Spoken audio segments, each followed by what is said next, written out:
ارغوان شاخه هم خون جدا مانده من، آسمان تو چه رنگ است امروز؟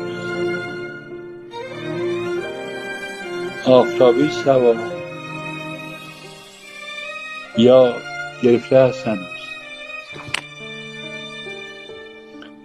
من در این گوشه که از دنیا بیرون است، آسمانی به سرم نیست، از بهاران خبرم نیست. آنچه میبینم دیوار است.